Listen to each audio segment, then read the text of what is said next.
Hello, Cloverleaf family. Today we are going to be reading Iggy Peck, Acrhitect, and this is for our April STEM Challenge of the Month. This is by Andrea Beatty. Iggy Peck, Architect. Young Iggy Peck is an architect and has been since he was 2, when he built a great tower in only an hour with nothing but diapers and glue. Good gracious, Ignatius, his mother exclaimed. That's the coolest thing I've ever seen. But her smile faded fast as a light wind blew past and she realized those diapers weren't clean. Ignatius, my son, what on earth have you done? That's disgusting and nasty. It stinks. But Iggy was gone. He was out on the lawn using dirt clods to build a great sphinx. When Iggy was 3, his parents could see his unusual passion would stay. He built churches and chapels from peaches and apples and temples from modeling clay.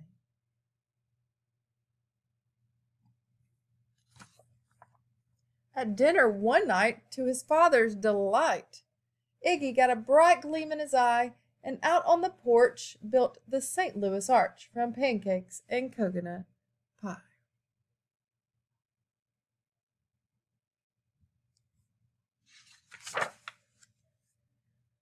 Dear Ig had made it until 2nd grade when his teacher, Miss Lila Greer, on the first day, she had this to say. We do not talk of buildings in here.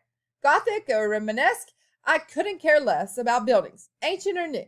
She said in her lecture about architecture that it had no place in grade 2.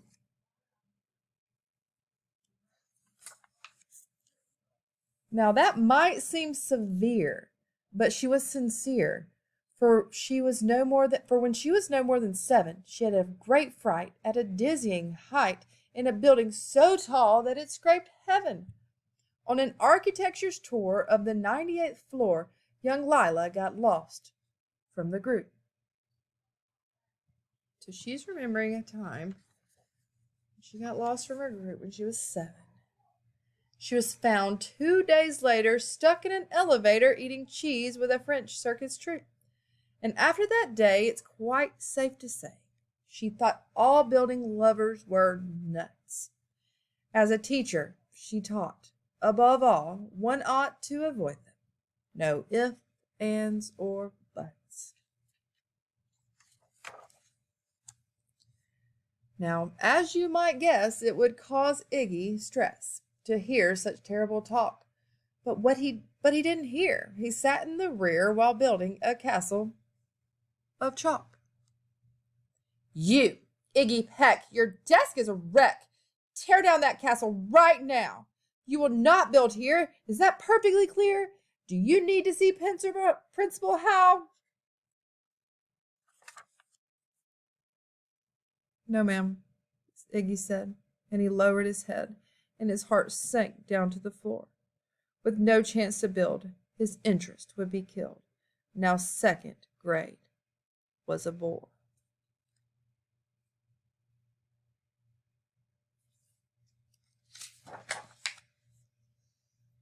After 12 long days had passed, in a haze of reading, writing, and arithmetic, Miss Greer took the class to Blue River Pass for a hike in an old-fashioned picnic. They crossed an old trestle to a small island nestled in the heart of a burbling stream.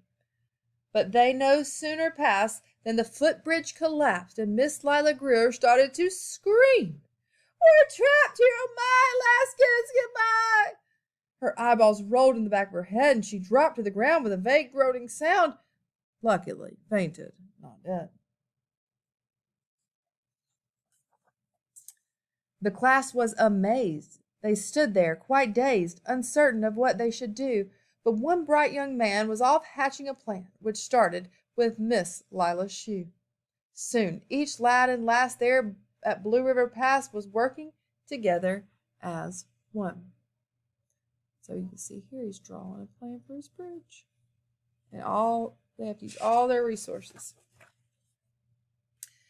And when she came to, Miss Lila Greer knew that something quite brave had been done. She looked in the air and saw hanging there a structure with cables and braces. And on the far side, beaming with pride, were 17 smiling young faces.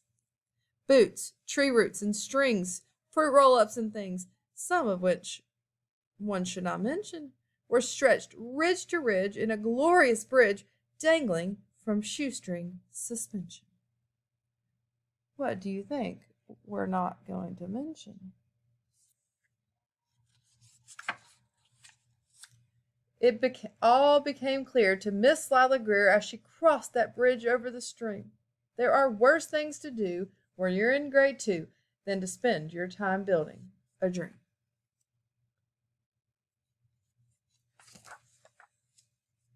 Now, every week at Blue River Creek, elementary and second grade, all the school kids can hear, along with Miss Greer, how the world's greatest buildings were made. The weekly guest speaker, in a t-shirt and sneakers, talks of buildings from Rome to Quebec.